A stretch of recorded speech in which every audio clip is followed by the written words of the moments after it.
So today I have the honor of presenting this research that we did about a year ago with my colleague Precious, who's sitting here in the front row. So I work for an advertising agency, I work in strategy, and a lot of our clients want to speak to moms. And we were quite bored with the way that people depicted moms. There was an idea that black women are, it was a very positive image, but essentially that they're very dutiful and that they put their husbands and their children before them and other people before them. And there was just a sense at which in some ways I always wondered, you know, where's their own life, where are their own dreams, their own thoughts. And so we went and did a bit of research to find out what mattered to moms these days. Okay, so before I go into the results, I mean, it's important to know we did 20 interviews. So this is 20 conversations. I'm by no means saying this is a national trend, but we certainly feel very confident about the insights that we got. So we spoke to 20 young moms, so all of them had young kids. Living in Alexandra, Soweto, which is important as well, because obviously what I'm going to show you today are insights about new behavior that's emerging. Once again, not necessarily a national trend yet, but you can see what are some of the new things that are happening in women's lives. Another very important point is that, as it sort of turned out, all these women were employed or self-employed. So a lot of the stuff that you're going to see today is based on a degree of financial independence. So women's ability to support themselves and look after themselves opens up a lot of doors for them to think about new ways of being in the world. And then this research was conducted about a year ago. Already I think things are moving at a rapid pace. Okay, so I'm just going to take you through the top line stuff today. I suppose the two sort of sides to it. One is what are women thinking about themselves, their lives, their future, and the other one is what are they doing in terms of social media. So the first part of it was showed some quite controversial sort of ways of seeing the world. So we've seen and known for some time that there's an enormous amount of single moms in black culture, but what we saw coming out today was women actually saying, this is normal. This is the way I'm going to plan for my life. I'm not going to plan for marriage. I'm actually going to plan to be single. So to be a black woman in this century means to be alone with your children without a husband and marriage. That was one of the statements that sort of was quite representative of a lot of these women that we spoke to. And really what's behind it, what's driving them is a fierce desire for independence. And when we asked women to define themselves, that word always came up. I want to stand on my own. I want to be able to forge my own path and my own future. So another quote, my mom would have said marriage is one of the most important things, but I don't think marriage comes before independence. So we're going to look a little bit later about their attitudes towards men, and these women are by no means rejecting marriage at all. Marriage is still a wonderful thing that people, you know, look forward to and love, the idea of a companion for life. But what they're saying is that it's not going to be at the expense of their independence. And obviously that's defined differently by different women, but a very strong sense that she has a right to make her own decisions and be a decision maker in the family. And that becomes a line now that women are starting to draw and say, I'm not going to accept marriage unless you can accept my independence. In terms of men, and we're going to come back to this topic a few times, they talk very much about not needing to depend on men. And then the phrase that popped out of men are nice to have. And I just want to qualify that because it sounds quite flippant. And I want to emphasize again, this is not like some feminist sort of movement that's bra burning and anti-men. They love men, but men are not essential to their lives. So these women are now planning a life which says, I will look after myself and my kids, and then if a man comes and he will be faithful to me and he will be my companion, that'll be wonderful. But that's nice to have. It's not necessarily what I'm going to plan for. And they take a great sense of pride in what they consider to be the sort of courage that they see in themselves and the woman around them. So we are able to stand on our own with or without men. So you can see quite a lot of fighting talk, which is quite important for a sense of independence. Today's women are far better than men are. Women are more powerful and men just don't care. Very strong words. And once again, this is a sense that these women have, that there is quite a lot of suffering in their lives, not suffering in the sense of, deep poverty, but all of these women work very, very hard, very demanding lives. So one is a call center operator. She works from 11 o'clock in the morning till 11 o'clock at night. I didn't think that was legal. Other women work, are self-employed, runs a hairdresser from her home. Another one is an assistant at a primary school. They work very, very hard. When they come home, the time is for their kids. They obviously don't have domestic help. So their lives are quite hard and demanding. And for all of them, they consider themselves, they're very proud of the fact that they work so hard. It gives them a sense of that they have what it takes to be successful in life, and they believe that work will lead to success. And they just don't feel that men have that same dedication towards it. That's their feelings. So they actually feel there's a sense of caring which comes out of women, which makes them powerful. Then this may be true or not true, but it's a perception. Women earn more than men and hold better positions. I think the reason being is women are more determined than men. So, strictly speaking, in terms of the whole sort of landscape in South Africa, this is not true. Women don't earn more than men or hold better positions in general.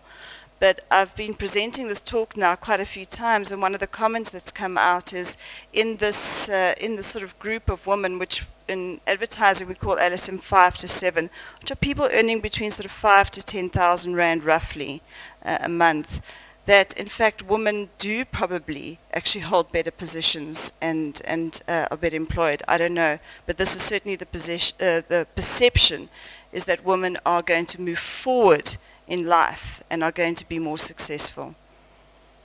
And then the sort of heart of all of this is the kids. So a very strong sense of responsibility. It's up to them to look after themselves and their kids. So we spoke to some women who had very stable relationships in their lives with other men that weren't necessarily the fathers of their kids, and they expect no contribution whatsoever. They take full responsibility for the financial and emotional upbringing of the kids. And we asked them, what makes you happy? And you can see that this whole sort of sense of responsibility, it just comes out of a very, very deep, happy place. So the language is really beautiful. My baby, because he brought such a change in my life, and I've loved the change ever since. And if it wasn't for him, I don't think I would have been where I am. A lot of women expressing the sense of how much meaning that they've had in their lives with their kids. My son, he's everything to me. Everything I do, I consider him and I do it for him. My baby, because he's more like the only person I have in my life, and he makes me happy. So independence is the thing that kind of gives them a strong charge and a driving force, but coming out of a very, very sort of deep, warm love of their kids, and a delight in sort of moving them forward in the world. So yeah, I just got a very, very strong sense of happiness in that place. So this is not a new thing. We've sort of known this for a long time, the huge importance of success. So these moms see one of their primary roles is to educate their children. But beyond that as well, a lot of talk about forging a relationship. So a lot of these moms had actually been pregnant when they were teens, and talking about how they just don't feel that they were prepared for life. And they talk very carefully about this. They talk about how they received a lot of love from like grandmothers and mothers, and they received a value system that they really treasure. But in terms of being able to actually operate in the modern world with all the sort of pressures and difficulties of being a teen, they just didn't feel that they were properly prepared for that. And that's a very strong role that they want to take on themselves. And then this was something that they spoke about, quite a few women spoke about as a conscious sort of thing that was changing. So saying as a result of this, they really believe that there's a new generation of moms who are wanting to raise their kids themselves. So the tradition often of passing on kids to grandmothers when they're little, which was driven by real necessity because the mom had to go and work and there was nobody to look after the kids. But this generation of moms saying that they want to change that. They want to be intimately involved with the raising of their kids. So I don't want my children to grow and repeat the same mistakes I did. My mom never really talked to me about anything considering life. Now these are also just normal generational changes. You'll see that happening, you know, outside of just this group of people. You know, every generation wants to sort of progress those conversations. I would talk to him about this stuff when he grows up so he knows what the world holds for him. So this idea of being an educator, a guide in people's lives. Okay, so we sort of asked them where they got their strength from, and God came up quite a lot. So you're going to see some other stuff following this, which is very modern and very fun. But these women are by no means rejecting their value systems in any way. So a very strong sense of God as a presence. And then Facebook. So Mark Zuckerberg is, from what I've seen from the movie, not particularly pleasant guy, but I think he's probably going to revolutionize the world in ways that are still quite mysterious. So I really enjoyed Jenny sort of talking about the role of Facebook in the sort of Arab Spring uprisings. There's a sense at which there's a revolutionary power in this, which is much bigger than it appears.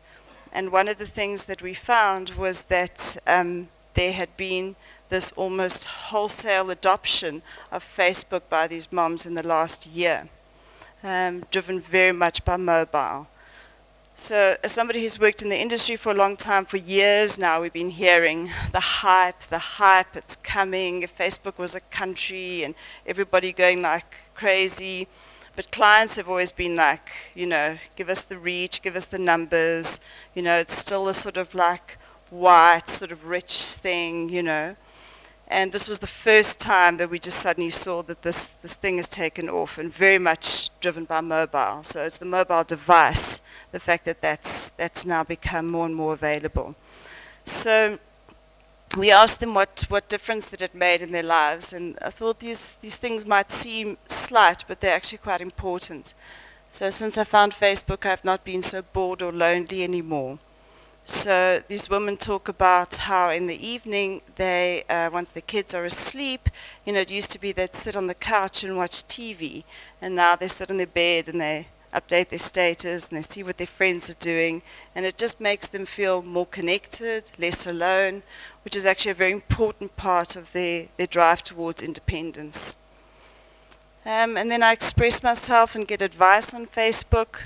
So, I mean, it's quite interesting, you know, Google has recently started saying how they're aware that they've missed something. They kind of thought that search was going to be driven by keywords, and they understand now that there's a whole new search phenomenon, which is social, and that in fact less and less people are not less and less people, but people are not necessarily just turning to Google for answers, they turn to their friends and the social networks that have come out.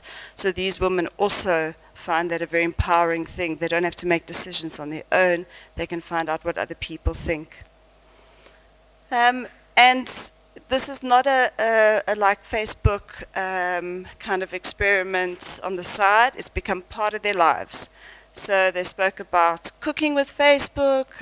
One of them said she likes to Facebook in the bath. It's become part of everyday life. They've adopted it in a very natural way.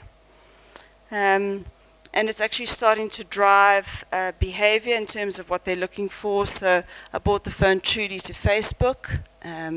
So, you know, now it's something that people are actually seeking out. So it's something that's been seeded. Everyone's got it now. Friends are talking about it. So we've hit that viral stage where things are tipping and then moving very quickly.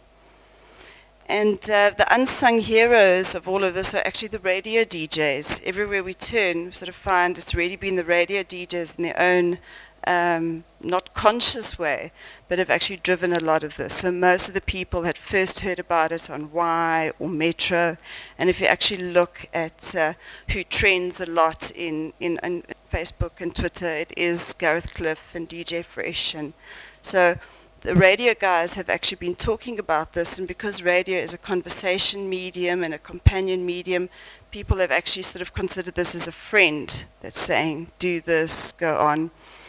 One of the people who I work with is, her family comes from Mount Aleph in the Eastern Cape, which is really deep rural. And she says, like, from earlier this year already, she'd go home and, like, the old folk would say, like, what's this Facebook thing? They'd heard about it on Umhlobo Wenene, so it's tipping, it's moving now. And yeah, as I sort of said, fairly established behavior. There's still a lot of learning that we sort of see taking place. So it's quite interesting to see the learning curves. We did some research into youth earlier this year. We found, like, for example, township youth are like super, super good at downloading and Bluetoothing everything. But uploading behavior, for example, is something that's just being learned now. So there is sort of like movement. But in terms of the basics of Facebook, everybody's onto it. They're posting pictures. Almost every Facebook page you see this always got the skew pic. So people are still learning how to straighten pics. But these things seem to happen quite quickly. So I just want to quickly take you through one or two little things. This is Tandi. This is her Facebook page. And she's got 124 friends, so you can sort of see a well-established culture, not like something that's just going to, you know, slowly sort of rise over the next 10 years or anything. I thought this was quite funny. She tried to befriend Julius on Facebook, and I told her that Julius isn't on Facebook because he's quite openly said, you know, he wants to shut down Facebook. And she was like, but his photo's there. And I was like, so there's a lot of behavior that still needs to be learned in that way, but people are just going for it and exploring and trying things out. She was like, I come from Alex. She wants to find out if Julius can use her help in something. So just reaching out. And then to go back now to men. So if you speak to Tandi, she is like all like independence. You go to her Facebook page and it's just about men. That's pretty much most of the conversations. So that's what I say, there's no rejection of it, there's just a line being drawn. We're saying these are the conditions that I'll accept a man in my life. So why do people cheat? If you are not married and still looking for a husband, is it okay to have more than one partner? So obviously a lot of questioning going on in terms of how do I live in this new world of mine now? What is possible, what is good, and relying on social networks to actually get your answers and your feedback. And for me, one of the things that really struck me, I enjoyed that Kevin Kelly about the sort of progression, but for me, one of the things that's really struck me, which is like a huge difference, and this is why I talk about a revolution, is up until sort of social media, the web has been connecting us to information and computers to computers and pages to pages. What this has done is created a human network now. So it's no longer about a computer network, and these women are now plugged into that, and it's just a source of strength for them and excitement and new information. So to just end it off with Tandi's personal motto, behind every beautiful girl, there's a dumbass guy who did her wrong and made her strong. And that's the end. Thank you.